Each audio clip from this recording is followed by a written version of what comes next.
Have you ever wondered where you really stand with God? Are you overcome with feelings of guilt because of things you've done wrong? Are you tired of religion that focuses on rules that you can't keep? Have we got good news for you? It's time to listen in on some casual conversation with Mike Kapler and Joel Brueseke and discover what true freedom is all about. This is Growing in Grace. Joel and Mike with you for another week of Growing in Grace. I'm Mike, he's Joel. Please know the difference. For his sake. Hey, good to be with you, Joel. How's it going out there in Growing in Graceland? Growing in Graceland. That's where I live 24/7. It's just an awesome adventure, man. I love living in God's grace. What are you talking about? Of course, it's awesome every day. That's not to say that life, we live here on planet Earth and stuff gets thrown at us. I'm not saying that all that stuff is awesome. Bad things happen, good things happen. But knowing that we are beneficiaries of such great promises from God, and knowing that that heaven is now, knowing that eternal life is now, even though we're experiencing all kinds of things while living in these here bodies, it's just good to know. It's good to have that as the foundation of our life. You know, Christ Himself, and not my own merely trying to exist here, if you know what I mean. I do know what you mean. And I like the word you use there, foundation, because I think this is some of what we want to talk about this week here on Growing in Grace. We've been spending some time, well, we've been skipping around a lot, but we've been spending quite a bit of time in the book of Hebrews as we've been trying to talk about the understanding that we're not under an old covenant that Israel was under, because that was put away. We are under a new covenant, a better covenant established upon better promises, and Gentiles, of course, included in that, along with Israel and the Jewish people. But this is one of those things, Joel, where the writer of Hebrews has spent almost 10 chapters, and we've been hopscotching around a little bit in the book of Hebrews as we talk about the difference between these covenants and, you know, the old compared to the new that we're under now. But it's almost like when we read the Bible so many times, it's easy to forget that the chapters and verses were added later. And so we're going now toward the later part of the book of Hebrews. Again, the writer of Hebrews spent, you know, the first 10 chapters talking about these issues of the old versus the new, and the new high priest in Jesus Christ, and the sacrifice that replaced all the other sacrifices from the previous covenant, and on and on and on. And it's easy to jump into something like chapter 11, which is often referred to as the faith chapter, or I've heard it referred to as the Hall of Faith, that mentions a lot of Old Testament people in there, and so that the subject seems to be about faith. So we kind of assume, well, we just went from chapter 10 to chapter 11. This isn't like a regular novel or a book that somebody might write where there's a different subject matter in that chapter. These were added by the people who put the Bibles together later on for reference purposes. And so we're not just changing study topics here from the new covenant and the sacrifice of Christ into an entirely different study topic. Not even pastors during their sermon, when they get ready to say, in closing, and then they go on for about 25 more minutes. Even they don't usually change the subject completely to a different sermon. And I think that's the case here from the writer of Hebrews, where we're going from chapter 10 to chapter 11, where he's talking about faith. But I think he's continuing to try to make the case to bring greater understanding to these people back at that time of what occurred going from the old to the new. Yeah, so you mean like what Paul did in the book of Philippians, which is, it's 4 chapters as we know it. And at the start of chapter 3, he says, "And finally, brethren," and then he writes 2 more chapters. I guess it's in their blood. I don't know. I think it's a trick that pastors use to make you think, okay, we're finally getting to the end, and so you can start getting relaxed. And then, but then he keeps on talking. Yeah, it's a trick. It's a trick. It's a trick that they use. Anyway, yeah, faith is the substance of things hoped for, the evidence of things not seen. Or I know you've been using the New American Standard a lot lately, Cap, and I like it too. And now faith is the assurance of things hoped for, the conviction of things not seen.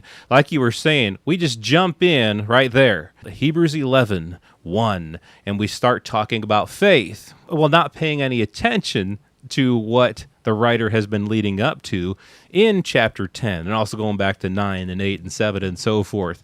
The book of Hebrews, one reason why we can jump around in it so much is because it is one continuous thought process. And so if we see something in Hebrews 10, sometimes that'll bring us back to something that was said in Hebrews 8 or 7 or whatever. Same here with Hebrews 11. The writer wasn't just starting out a new thought about faith. I'm thinking, where do we want to back up to here? I've lost it, Cap. I've lost where we're at here. But well, maybe I'll do the co-hosting. I'll pass it back to you. I was seeing it, but now I don't see it. What are you doing? What are you doing? It's one of those things where I had it and now I can't see it. So I'm going to pass it to you. I don't know where you were going is the problem. I mean, Yeah. how do you expect me to drive? Well, neither do I. we have no GPS. But seriously, yeah. So Hebrews 11, the great faith chapter, as it's often referred to. I was just looking up a word here, and I think it's the word, well, maybe I should back up. Here, I think let me we're- take over. We're in reverse. Can we get into drive here, at least first gear? Faith, and different translations say different things here. Faith is the substance or the assurance of things hoped for, the evidence or the conviction of things not seen. So this assurance that we talk about, that simply means a foundation, a substance. We were talking about substance last week with the new covenant of Christ. And this conviction or the evidence of things not seen, it's proof. So faith is real, and it's a foundation on which other things are built upon.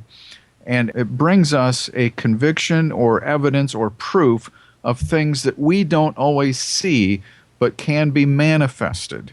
And the writer of Hebrews, to me, is going on here, and it's interesting how some of the comparisons that he makes with Enoch disappearing, Noah and his situation, righteousness according to faith, Abraham, who received an inheritance, and of course we know about Abraham and sacrificing his son, and it goes on from there to talk about these Old Testament, Old Covenant people, the covenant that they were under, and you can see some of the similarities, some of the parallels between the Old Covenant and the New. There were some parallels, and what was the link? What was the connection between the two covenants? It was faith.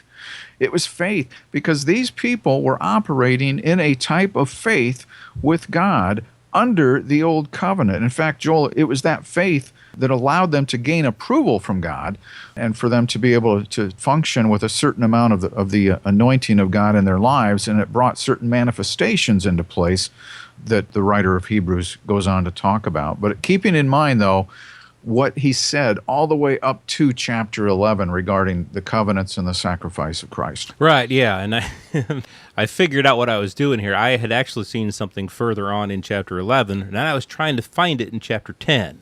So that was my problem.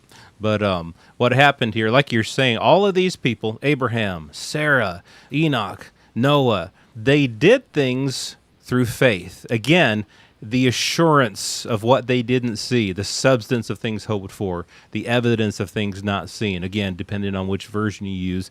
And through it, they obtained a good testimony, or they obtained approval, and it was all by faith. But this isn't just something that's set aside from the rest of the book of Hebrews, but it's tied into all of these things. As you lead up to Hebrews 11, as you look at Hebrews 8, 9, 10, the writer's talking about the perfect sacrifice of Christ. He's talking about the new covenant and how it superseded the old covenant. He's talking about how there were promises under the old covenant, but they were better promises in the new covenant. Everything under the new was better, was better, was better. You see that word all throughout the book of Hebrews, the word better. So what the writer talks about here, all of these people, they all died in faith.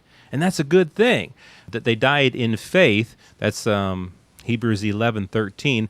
But it says, not having received the promises, but having seen them afar off, they were assured of them. They embraced them, and they confessed that they were strangers and pilgrims on earth. It's all tied into what the writer has been leading up to. And like you were saying, Cap, at the end of Hebrews 11, all of these, having obtained a good testimony through faith, did not receive the promise, God having provided something better for us, that they should not be made perfect apart from us, or as in the New American Standard, because God had provided something better for us, so that apart from us, they should not be made perfect. Which is amazing, because here are these giants of the faith, as they're often looked at. Even though they were under that old covenant, faith was still at work, but they didn't receive what was promised. Why? Well, because the new covenant hadn't arrived yet while they were on the earth. I mean, they couldn't receive that promise, even though they were functioning in faith. They didn't receive the promise. So you used the word better. In fact, it was also mentioned here in Hebrews 11. The writer of Hebrews mentioned something better, referring to those old covenant people. But here we are living in something better than they were, in spite of everything that occurred and all the cool stuff that the writer goes through here regarding faith and things that were manifested because of that faith.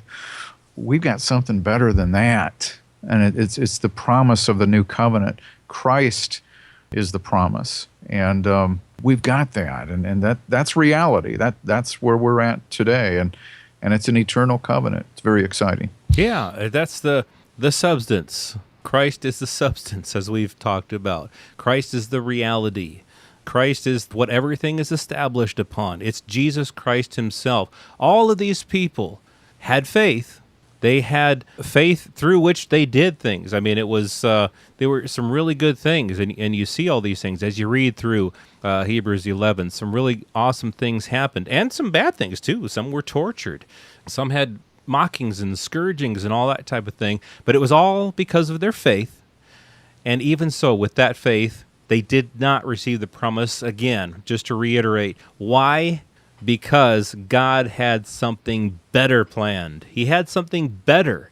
And now this better thing, this new covenant. See, a lot of these people in Hebrews 11, some of them were before the law, before the old covenant, like Abraham, Sarah, Enoch, and some were after the law. But no matter what, the faith that they had pointed them to the new covenant. Jesus Christ himself being the substance of that.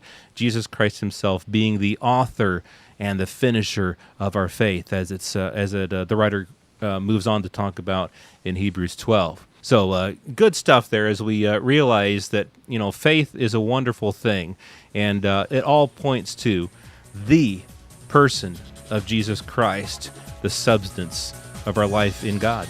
And speaking of a substance, there's a substance called salt. And Jesus made a statement, you are the salt of the earth. But who was he talking to? Was he talking to you and me as Christians? Or was he talking to somebody else? We'll talk about that next week. Should be quite interesting on Growing in Grace at growingingrace.org. This has been Growing in Grace with Mike Kapler and Joel Brieseke, heard online through various internet sources around the world each week. To access hundreds of past programs, visit graceroots.org. Share it with a friend and listen again next week for more Growing in Grace.